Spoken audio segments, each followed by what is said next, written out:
حضرت مصعب بن عمیر رضی اللہ تعالی عنہ، وہ نوجوان 200 درہم کا جوڑا ان کا سل کر آتا تھا شام سے تیار ہو کر، لباس معطر ہوتا تھا، جدھر سے نکل گیا پوری گلی جو ہے وہ معطر ہو گئی، انگلیاں اٹھ رہی ہیں، وہ جا رہا ہے مصعب، یہ خوشبو اس کی ہے۔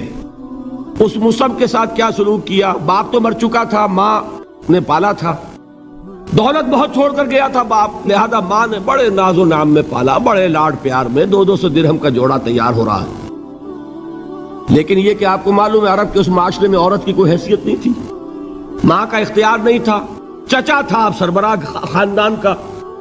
چچا نے کہا مصعب اگر تم نے اپنے باپ کا دین چھوڑ دیا ہے تو باپ کی دولت پر بھی تمہارا کوئی حق نہیں ہے، نکل جاؤ گھر سے۔ اس نے یہ سوچا تھا کہ مصعب کے ہوش ٹھکانے آ جائیں گے، دن میں تارے نظر آ جائیں گے، ناز و نام میں پلا ہوا گھر سے نکل کے جائے گا کہاں، یہ سارا نشہ جو ہے توحید کا یہ حیران ہو جائے گا۔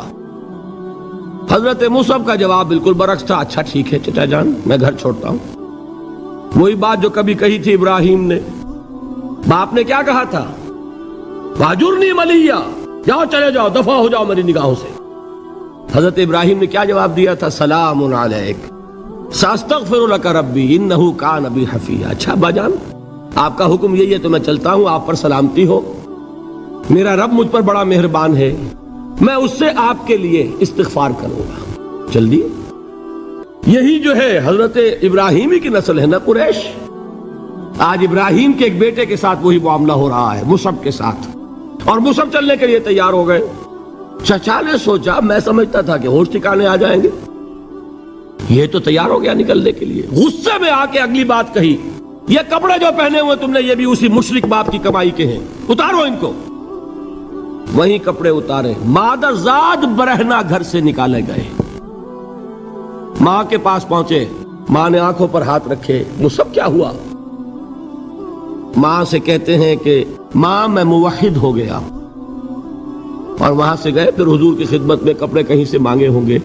یہ مصعب ہیں 200 درہم کا جوڑا پہننے والے، جب حضور پر مدینے کے 12 افراد ایمان لائے تھے، بیعت عقبہ اولیٰ ہوئی، انہوں نے کہا کہ حضور ہمیں کوئی شخص اپنا ایسا شاگرد دیجئے جو ہمیں قرآن پڑھا سکے۔ حضور نے حکم دیا مصعب جاؤ، اب مدینے جاؤ، یثرب جاؤ، یثرب والوں کو قرآن پڑھاؤ، انہیں تبلیغ کرو۔ مصعب گئے ہیں وہاں، 1 سال کی کمائی 75 افراد لا کر حضور کے جھولی میں اگلے سال ڈال دیے کہ حضور یہ میری 1 سال کی کمائی ہے، 72 مرد 3 عورتیں۔ بہرحال وہ مصعب بن عمیر ہیں جو غزوہ احد میں شہید ہوئے، اور جب شہید ہوئے تو ان کے جسم پر صرف ایک چادر تھی۔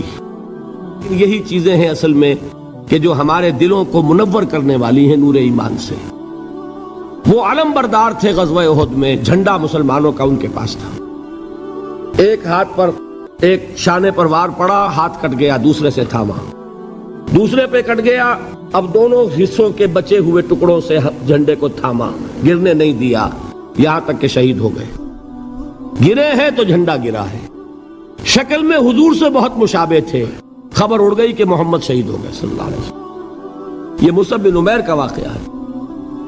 جب ان کو اب دفن کرنے کا وقت آیا، اور شہید کے لیے کفن جو ہے اس کا وہی لباس ہوتا ہے جو شہادت کے وقت ہو، حضور کے سامنے ایک پرابلم پیش کیا گیا۔ حضور مصعب کے جسم پر تو ایک چادر تھی، اور وہ چادر بھی اتنی چھوٹی ہے، یعنی 2 گز کی چادر بھی نہیں ہے، اس سے اگر سر ڈھانپتے ہیں مصعب کا تو پیر کھل جاتے ہیں، پیر ڈھانپتے ہیں تو سر کھلتا ہے، کیا کریں؟ حضور نے فرمایا سر ڈھانپ دو چادر سے اور پیروں پر گھاس ڈال دو، یہ آخری لباس ہے جو محمد کے اس دیوانے کو اس دنیا سے رخصت ہوتے ہوئے ملا ہے، جس کا 200 درہم کا جوڑا چلتا تھا۔ یہ ہے صبر۔ برداشت کیا کہ نہیں کیا؟ یستعینوا بالصبر والصلاۃ، مدد حاصل کرو کس سے؟ صبر سے اور نماز سے۔ ان اللہ مع الصابرین، جان لو کہ اللہ تعالیٰ صبر کرنے والوں کے ساتھ ہے۔